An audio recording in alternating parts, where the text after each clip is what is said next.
René Maria Rilke est un écrivain autrichien.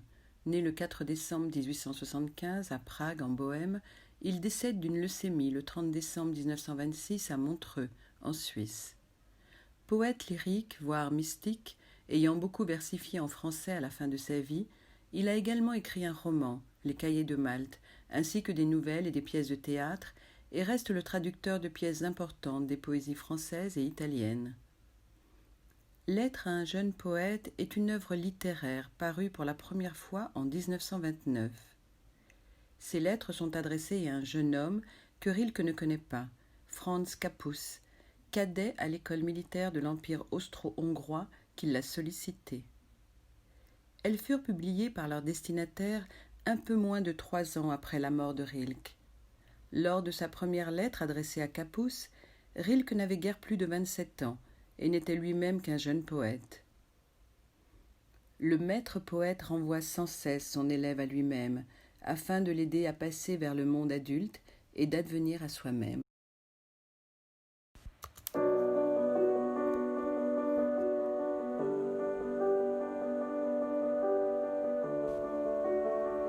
Paris, le 17 février 1903. Cher monsieur, votre lettre m'est parvenue il y a quelques jours seulement. Je vous remercie pour la grande et aimable confiance qu'elle manifeste. Je ne puis guère davantage. Je ne peux pas aborder la manière de vos vers. Toute intention critique est trop éloignée de moi. Rien ne permet aussi peu de toucher à une œuvre d'art que les mots de la critique. On aboutit presque toujours par là à des malentendus plus ou moins heureux. Les choses ne sont pas toutes aussi saisissables, aussi dissibles qu'on voudrait en général nous le faire croire. La plupart des événements sont indicibles, ils s'accomplissent dans un espace où aucun mot n'a jamais pénétré. Et le plus indicible que tout sont les œuvres d'art, existences mystérieuses dont la vie, à côté de la nôtre qui passe, est durable. Vous demandez si vos vers sont bons, vous me le demandez. Vous l'avez déjà demandé à d'autres. Vous les envoyez à des revues, vous les comparez à d'autres poèmes et vous vous inquiétez si certaines rédactions refusent vos tentatives. Eh bien, puisque vous m'avez autorisé à vous conseiller, je vous prie de renoncer à tout cela. Vous regardez vers le dehors et c'est là précisément ce que vous devriez ne pas faire aujourd'hui. Personne ne peut vous conseiller ni vous aider. Personne. Il n'est qu'un seul moyen. Rentrez en vous-même. Cherchez la raison qui au fond vous commande d'écrire. Examinez si elle déploie ses racines jusqu'au lieu le plus profond de votre cœur.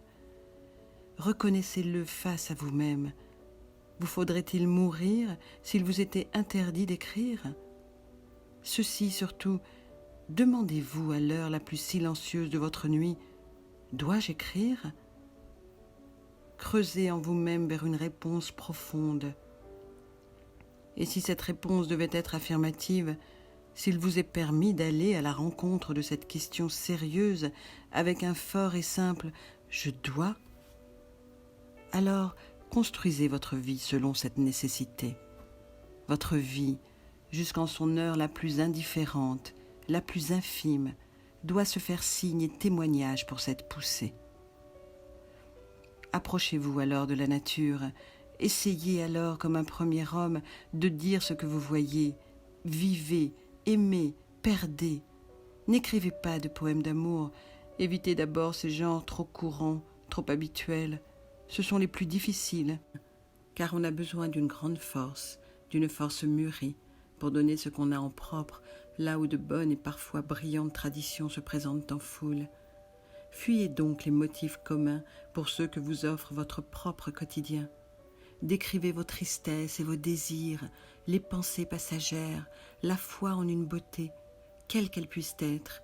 Décrivez tout cela avec une probité profonde, calme, humble, et utilisez pour vous exprimer les choses qui vous entourent, les images de vos rêves et les objets de votre mémoire. Si votre quotidien vous paraît pauvre, ne l'accusez pas. Accusez-vous vous-même de n'être pas assez poète pour en appeler à vous les richesses, car pour le Créateur, il n'y a pas de pauvreté, il n'est pas d'endroit pauvre, indifférent. Et si même vous étiez dans une prison, si les murs ne laissaient venir à vos sens aucun des bruits du monde, alors n'auriez-vous pas toujours votre enfance, cette richesse délicieuse et royale, ce trésor de souvenirs? Tournez de ce côté votre attention. Tâchez de renflouer les sensations englouties de ce lointain passé. Votre personnalité se raffermira, votre solitude s'élargira. Elle deviendra une demeure toute de demi-jour, loin de laquelle passera le fracas des autres. Et si de ce retour en vous-même, de cette plongée dans le monde propre, viennent des vers, alors vous ne songerez pas à demander à quelqu'un si ce sont de bons vers.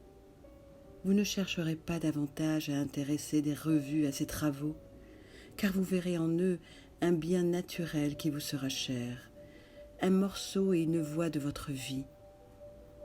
Une œuvre d'art est bonne si elle provient de la nécessité. Dans cette façon de prendre origine réside ce qui la juge. Il n'est pas d'autre jugement. C'est pourquoi, cher monsieur, je n'ai su vous donner d'autres conseils que celui-ci. Entrez en vous-même, éprouvez les profondeurs d'où jaillit votre vie. C'est à sa source que vous trouverez la réponse à la question « Dois-je créer ?» Prenez-la comme elle sonne, sans chercher à l'interpréter. Peut-être se révélera-t-il que vous avez vocation à être artiste. Alors, acceptez le destin, portez-le, son fardeau, sa grandeur, sans jamais réclamer une récompense qui pourrait venir du dehors. Car le Créateur doit être lui-même un monde. Il doit trouver toute chose en lui et dans la nature à laquelle il s'est lié. Que vous dire de plus? Tout me paraît avoir reçu son juste accent. Et finalement, je n'ai voulu que vous conseiller de croître silencieusement et sérieusement à mesure de votre développement. Vous ne sauriez le troubler plus brutalement qu'en regardant vers le dehors, qu'en attendant du dehors une réponse à des questions pour lesquelles seul votre plus intime sentiment, à votre heure la plus silencieuse, a peut-être une réponse. Les vers que vous avez eu l'amabilité de me confier, je vous les rends en même temps, et je vous remercie encore une fois pour la grandeur et la cordialité de votre confiance. J'ai cherché par la réponse que je vous ai faite sincèrement, et du mieux que j'ai pu, à m'en rendre un peu plus digne que ne l'est réellement l'étranger que je suis. Avec tout mon dévouement et ma sympathie, Rainer Maria Rilke.